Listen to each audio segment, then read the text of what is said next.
Magandang tanghali mga kabay. So ito yung pangalawa ko na repair mga kabay. Job number 39756 letter C. Ang model nito mga kabay ganun pa rin, DWE 8200PL. So ang papalitan lang dito mga kabay, ito po, gear in pinion. Isang seat po yan, dito na yung gear tsaka pinion. Tapos bearing 608 at syempre yung kanyang carbon brass. So yan yung ikakabit natin dito sa grinder mga kabay. So tara mga kabay, samahan nyo kakabit natin. So yan mga kabay, nakalas na natin yung screw. Ayan.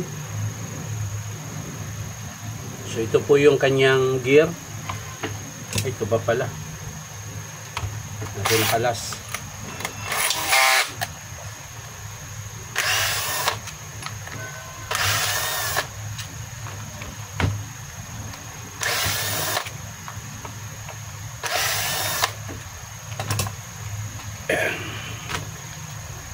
Angat lang natin to mga kabay. So ulitin ko mga kabay, sa mga gusto magpa-repair, punta lang kayo dito sa Powerman Hardware, 530 T. Alonso, Santa Cruz, Manila. So bukas po kami mula Lunes hanggang Sabado.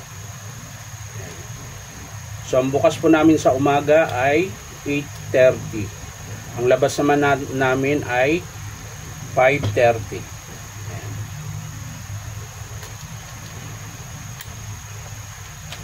Ayan mga kabay, hugutin natin. Ayan. So ang papalitan lang naman natin dito ay yung kanyang pinion. So unahin natin yung pinion muna mga kabay. Panghuli lang natin to kasi ipipress pa po natin yung kanyang gear. Matigas po yan. So unahin lang muna natin yung madali.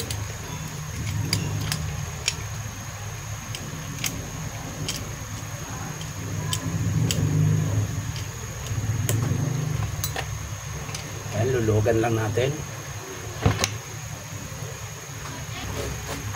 So yan na mga kabay, kakalasin na natin ito. Ayan, so nandito yung washer. So hindi nyo na kailangang kunin doon, natanggal na. Balik lang natin yung flange.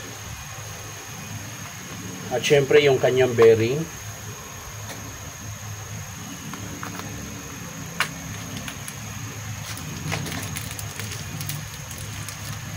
Po. At syempre yung kanyang bagong pinion.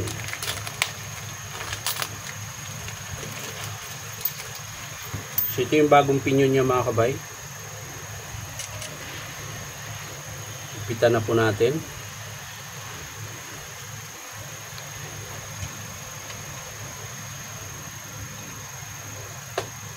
Ayan. So ayos na tayo dyan mga kabay. Okay na yung armature niya. Naikabit na natin yung pinion. So ito na lang mga kabay, lilinisin ko muna pati ito. Tapos bago natin i-press ito. So sa pagkalas naman nito mga kabay, gagamit lang kayo ng clip remover pabuka. Ayan. Meron pong clip dito. So ayan po, natanggal ko na. Ayan, tapos lilinisin ko lang yan, tapos ipipress natin pababa para makalas yung kanyang pinion. Gear pala. So ayan na mga kabay, nakalas na po natin yung spindle. So tataktak lang natin dito yung luma. Ayan. At syempre linisin natin ulit ito bago natin ilagay yung bagong gear. So ayan na mga kabay, nalinis na natin. So sa mga nagtatanong mga kabay, kung halimbawa nasiraan kayo ng bearing dito sa kanyang gearbox, dalawang bearing po yan mga kabay, isa sa ibabaw tsaka isa sa ilalim. So ang number pala niyan mga kabay, 6001 RS. Yan po yung number ng bearing, 6001 RS. Dalawa po yan. Kapag umalog yung spindle nyo, ibig sabihin sira po yung kanyang bearing. So lalagay na natin yung spindle mga kabay. Ayan, tutusok lang natin dyan. Press po ang gamit niyan mga kabay para safety. Ayan. Pwede rin naman siguro paluin pero hindi siya ganun ka ano. Mas safe pa rin yung ganito na ipipress natin. Ayan. So ayan, ipipress natin yun dyan. Meron pa akong gamit, ayan, cylinder. Cylinder ng rotary hammer ito. So yan po yung gagamitin ko para ipipress natin. Ayan. So yan mga kabay, naikabit na natin. Yan po yung forma niya. So balik na natin yung kanyang lock washer.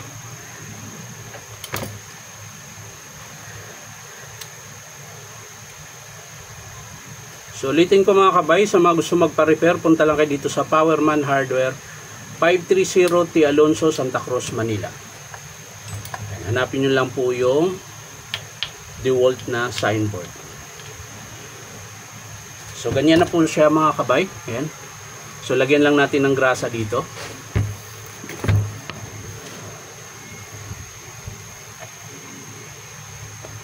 Ayan, konti lang mga kabay lalagay nyo. Ayan, pwede na yung ganyang karami. At babalik na natin ito mga kabay. So naikabit na natin yung bearing, okay na. Salpak na natin to. Tapos yung gearbox. At syempre lagyan natin ng screw. So yan mga kabay, na-screwan na natin. So pwede natin ilagay yung takip, pero bago yan, ito muna yung lock spindle, mauuna yan bago yung takip.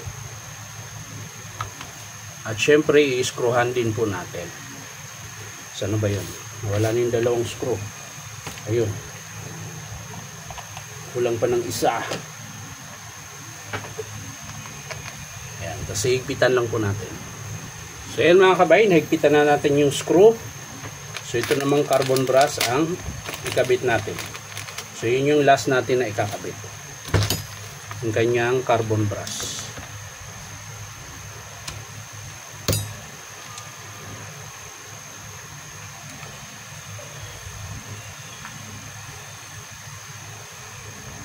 Ayan. At syempre lagay natin yung kanyang terminal.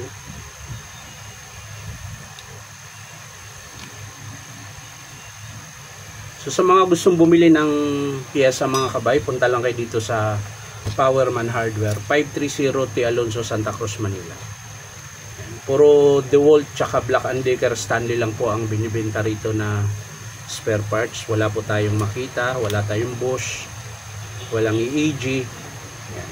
Pero meron dito malapit sa amin. Ang meron malapit dito sa amin mga kabay, Makita, Bosch, EEG.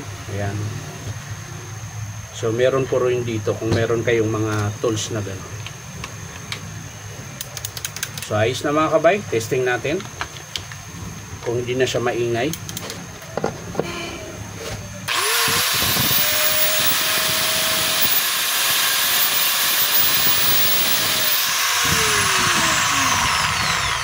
So ayos na mga kabay, sasara na po natin ito. At nang matapos ng ating repair dahil malapit na po tanghalian. Ayan. So maraming salamat mga kabay sa panonood. Ayan, ulitin ko lang.